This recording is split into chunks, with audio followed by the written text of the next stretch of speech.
أعوذ بالله من الشيطان الرجيم بسم الله الرحمن الرحيم إن تبدوا الصدقات فنعما هي وإن تخفوها وتؤتوها الفقراء فهو خير لكم ويكفر عنكم من سيئاتكم والله بما تعملون خبير صدق الله العظيم.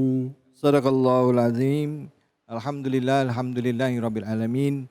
Al-Qur'an adalah hudal linnas, petunjuk bagi kita umat manusia. Tidak hanya kita dengarkan tapi juga kita simak dan kita amalkan.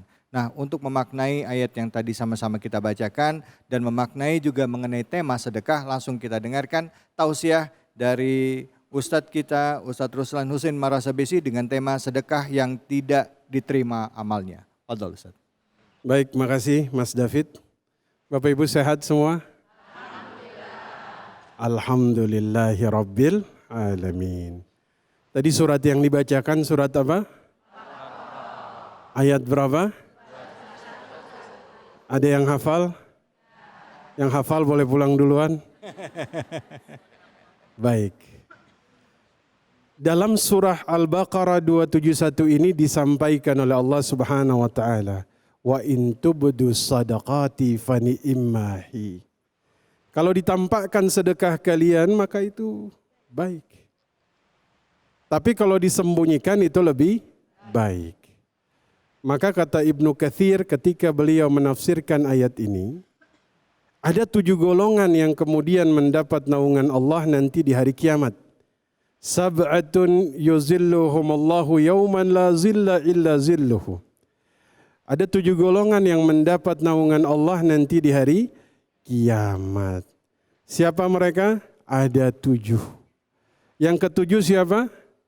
Orang yang berinfak dengan tangan kanannya sampai tangan kirinya tidak tahu apa yang diinfakkan oleh tangan kanannya. Jadi di sini perumpamaannya Mas David, tangan kanan dan tangan kiri yang menandakan kedekatan. Tangan kiri aja kagak tahu apalagi yang lain. Ya. Ya. Maka di sini disebutkan banyak sekali keutamaan dari sedekah. Kullu mri'in fi zilli sadaqatihi hatta yufsala bainan nas. Manusia akan berada di bawah naungan sedekahnya pada saat dia berdiri di padang mahsyar. Masya Allah.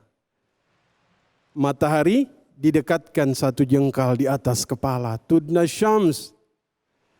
Saat itu semua orang berada dalam kondisi yang sangat luar biasa menegangkan.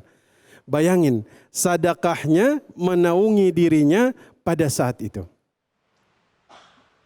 Kata Nabi SAW, sedekah itu memadamkan murka Allah. Ibu-ibu pengen mendapatkan fadilah tersebut? Pengen? Maka jangan sampai sedekah itu tidak diterima. Maka dalam Al-Quran Allah Subhanahu wa taala kemudian berfirman, ya ayyuhalladzina amanu, wahai orang-orang yang beriman. Ini seruannya kepada orang-orang yang beriman. La tabtilu sadaqatikum, jangan kalian rusak sedekah kalian bil manni wal adha, dengan manni dan adha. Kemudian, kalladzi yunfiqu ri'a'an nas, dan janganlah kalian bersedekah karena ria kepada manusia. Ya? La yu'minuna billahi wal yaumil akhir. Di sini ada 4 perkara yang Allah sebutkan dalam ayat ini yang bisa membatalkan sedekah. 1 apa? Manna. 2 apa? Adza. 3 apa? Ria. 4 apa? Tidak beriman kepada Allah. Mari kita lihat satu persatu. Apa itu manna? Saya mengutip dalam satu kitab Az-Zawajir an Iqtirafil Kabair ditulis oleh Ibnu Hajar Al-Haytami, seorang ulama Syafi'iyah. Apa itu manna? Innal manna huwa an yu'addida ni'matahu 'alal akhir. Manna ini orang yang suka ngitung-ngitung pemberiannya kepada orang lain. Orang yang suka nyebut-nyebut pemberiannya kepada orang lain. Yudhkaraha liman la yuhibbu akhidh tala'ahu alaih. Bahkan dia ini menyebut pemberian yang dia berikan kepada orang lain, sedekah yang dia berikan kepada orang lain, dia sebut kepada orang yang ini yang nerima sedekah ini nggak pengen orang itu dengar. Itu manna. Jelas? Tuh, misalnya Mas David ya, ada orang yang sukses. Tuh kalau bukan karena saya dulu tuh kagak sukses dia. Tuh kalau bukan saya yang bantuin dia, nggak mungkin dia kayak sekarang. Pernah Bapak Ibu kayak begitu? Benar. Kagak pernah diungkit-ungkit. Karena beliau sebutkan, al-manna ini satu perkara yang membatalkan sedekah. Bantuan dia, sedekah dia ceritain lagi kepada orang-orang. Kemarin saya alhamdulillah sedekah kepada Bu ini, kepada Pak ini. Tuh, nggak boleh diceritain. Apalagi diceritakan kepada orang yang ini yang nerima sedekah ini kagak pengen orang lain itu tahu. Allah. Masya Allah. Wal iyadzu billahi min dzalik. Ini kalau urusannya Mas David ya. Iya. Kalau cuman kagak diterima pahalanya aja nggak apa-apa deh. Iya, iya. Tapi ini bukan hanya tidak diterima pahalanya, tapi dikategorikan sebagai dosa besar. Dosa besar Ustaz. Dosa besar Mas David. Itu kategorinya dosa besar. Imam Al-Qurtubi mengatakan ini dosa besar. Ibnu Hajar Al-Haytami mengatakan ini dosa besar. Ya. Bahkan dalam hadis yang diriwayatkan oleh Abu Dzar, qala Nabi sallallahu alaihi wasallam, "Thalathatun la yukallimuhumullahu yaumal qiyamah." Ada 3 golongan yang Allah tidak akan berbicara dengan mereka pada hari kiamat. Ada 3. Salah satunya Al-Mannan. Allah. Siapa itu Al-Mannan? Orang yang suka menceritakan, suka menghitung-hitung, suka menyebut-nyebutkan apa yang sudah dia berikan kepada orang lain. Tuh, Masya Allah, kagak diajakin ngomong sama Allah. Kalau nggak diajakin ngomong sama teman sih bodo amat Mas David. Allah. Ya Allah. Itu satu. Yang kedua, al-adha. Al-adha ini orang yang yanharahu. Ya. Dia tuh kasih sedekah tapi dia bentak orang yang menerima sedekah. Ya. Dia kasih sedekah tapi kemudian dia menghina orang yang kemudian menerima sedekah dari dia. Nah, itu namanya adha. Maka dikatakan bahwa adha ini kalmanni sama seperti manna tadi ya. Yaskutu ajrahu. Pahalanya itu hilang, habis sama sekali.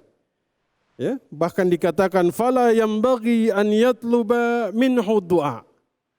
Bahkan dia nih yang sedekah kepada orang lain yang suka nyeritain sedekahnya ini, dia yang suka kemudian nyebut-nyebut, hitung-hitung sedekahnya kepada orang lain, gak pantas meminta doa kepada orang yang menerima sedekahnya. Kenapa? Sebagai hukuman atas ditolaknya sedekahnya. Makanya kalau sedekah ini terang-terangan boleh? Boleh? Boleh. Kata Ibnu Katsir kalau ada kemaslahatan di situ agar diikuti oleh orang lain. Tapi kalau dilakukan diam-diam lebih baik. Karena ini lebih dekat kepada keikhlasan. 3. Tadi disebutkan 3 ya? Ya betul. Ada sekitar 15 nih Mas Daf. Oh sebenarnya ada 15. 3 aja di Ustaz waktunya nggak? Sampai maghrib nih. Ada. 3, riya. Ya. Riya ini kalau bahasa Arab, ra'a yura'i. Riya ini memperlihatkan sesuatu. Ya. Jadi ada orang tuh ibadahnya karena dia ingin memperlihatkan kepada orang lain. Ini menyebabkan pahalanya kemudian batal, hilang. Maka orang kalau kemudian dia beribadah, dia sedekah karena riya, tersiksa. Karena ibadahnya itu harus dilihatin orang. Betul? Betul. Kalau nggak dilihatin orang dia tersiksa. Kenapa? Karena yang dia cari apa? Talaba manzilatin fi qulubin nas. Karena yang dia cari bukan ridha Allah. Yang dia cari adalah tempat di hati manusia. Padahal kita ini harus mencari ridha Allah. Yang keempat, tidak beriman kepada Allah dan hari kiamat. Jadi itu Bapak Ibu sekalian, 4 perkara yang menyebabkan pahala sedekah seseorang ditolak. Iya. Kira-kira seperti itu. Baik Ustadz, Masya Allah. Terima kasih banyak Ustadz. Biasanya suka kepleset di yang pertama tadi ya, yang mana itu ya. Kadang-kadang lagi ngomong-ngomong, dulu aja. Ya. Suka saya bantu tuh Ustadz. Itu tuh. Sekarang udah sukses lupa sama kita. Iya. Padahal maksudnya ngingetin, tapi jadi ada nada. Jadi ada mana itu. Allah. Kadang-kadang kan suka nggak sengaja. Gak sengaja Ustadz. Nggak sengaja tuh. Alhamdulillah sekarang udah sukses. Dulu waktu masih susah. Nah. Tuh padahal pahalanya udah ditulis tuh. Terus dihapusin lagi sama malaikat. Ya salah. Ini kalau cuman dihapusin doang sih kagak apa-apa. Iya betul. Cuman dihapusin ditulis dosa besar lagi ya Ustadz ya. Besar. Allah di dalam ini ya tafsir Al-Qurtubi ya Ustadz ya. Katanya. Oke baik, silakan ada yang mau bertanya. Ya silakan. Bismillahirrahmanirrahim. Assalamualaikum warahmatullahi wabarakatuh. Waalaikumsalam warahmatullahi wabarakatuh. Saya dengan Ibu Syahrida dari Majelis Taklim Sofatul Marwah ingin bertanya Ustadz, kalau pemberian suami kepada istri itu termasuk infak atau sodakoh Pak Ustadz? Kan kerap kali suami suka menghitung dan bulan kemarin kan udah sekian, ini mau kemana gitu-gitu. Itu termasuk apa gitu Pak Ustadz? Bentar dulu Bu. Ibu ngomong bapak-bapak langsung yang ngomong yang mana nih? Yang ngomong siapa nih? Dan kalau pemberian istri kepada suami itu termasuk apa Pak Ustadz? Ya, Terima kasih. Baik. Wassalamualaikum warahmatullahi wabarakatuh. Waalaikumsalam warahmatullahi wabarakatuh. Pemberian suami kepada istri statusnya apa ya? Baik, kata Nabi SAW, jika engkau punya 4 dinar, 1 dinar engkau berikan kepada seseorang untuk membebaskan seorang budak, 1 dinar engkau gunakan untuk fisabilillah, 1 dinar engkau berikan kepada fakir miskin, 1 dinar untuk keluargamu, termasuk istri. Paling besar pahalanya yang mana dari 4 ini? Istri termasuk keluarga. Makanya kalau ada orang keluar dari rumahnya dia bekerja kata Nabi, niatnya untuk menafkahi keluarga, fahuwa fi sabilillah. Maka dia di jalan Allah. Dan nafkah ini hukumnya wajib. Wajib hukumnya seorang suami memberikan nafkah kepada istrinya. Ya. Jadi sebenarnya suami itu semakin banyak dia kasih nafkah kepada istrinya, semakin luas rezekinya. Tuh. Ya. Ini yang amin kok cuma istri doang ini. Ini Mas David suaminya kayak tertekan semua. Iya benar. Ini malah ibu-ibu ada yang sampai ngerekam Ustadz ngomong barusan. Masya Allah. Kayaknya pengen dikirim ke suaminya. Kirim VN, voice note-nya dikirim. Gitu Ustadz ya. Jadi wajib ya Ustadz ya. Nafkah itu hukumnya apa? Boleh nggak suami nanya sama istri, kok kamu nggak cukup-cukup sih segitu? Boleh nggak sih Ustadz? Nah, nafkah ini hukumnya wajib. Bahkan ulama kemudian mengatakan jika suami tidak memberikan nafkah kepada istri, maka terjatuhnya hutang.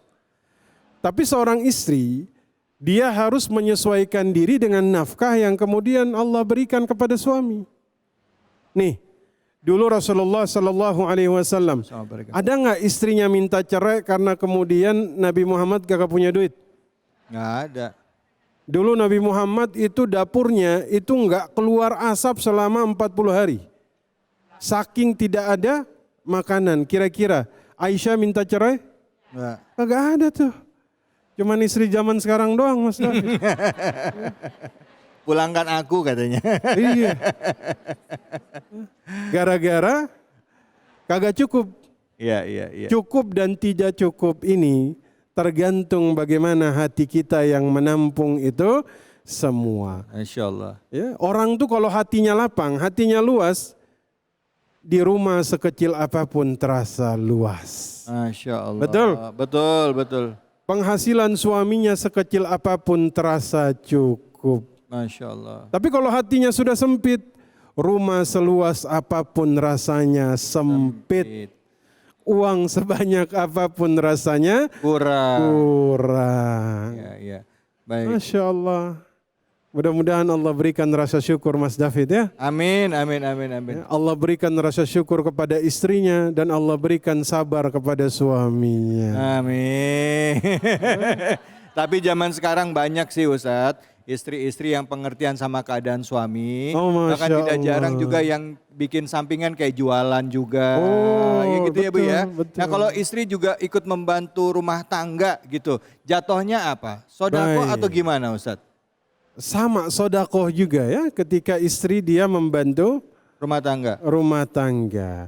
Dulu ada istri sahabat Nabi yang kemudian menyulam, menganyam untuk membantu suaminya. Ya. Tapi kalau nafkah sih memang laki-laki. Makanya ar-rijal qawwamuna 'alan nisa. Ya. Rijal itu bahasa Arab, rijlun, kaki. Jadi seorang laki-laki dikatakan rijal karena dia keluar dari rumahnya untuk mencari nafkah. Masya Allah. Baik, terima kasih banyak Ustadz. Intinya laki-laki yang cari nafkah Bu ya. Kalau kurang ibu bantu-bantu itu hitungannya sedekah gitu ya Ustadz ya. Betul sekali. Baik, alhamdulillah. Udah bahasan kita udah panjang kali lebar sama dengan luas ya. Udah cukup luas. Nah nanti habis ini kita akan mengaji bersama dengan Kiai Haji Munawir Ngacir. Jadi kita istirahat dulu sebentar ya. Kita belajar ngaji sebentar lagi. Tentunya hanya di sini di Cahaya Hati Indonesia. Makasih banyak Ustaz.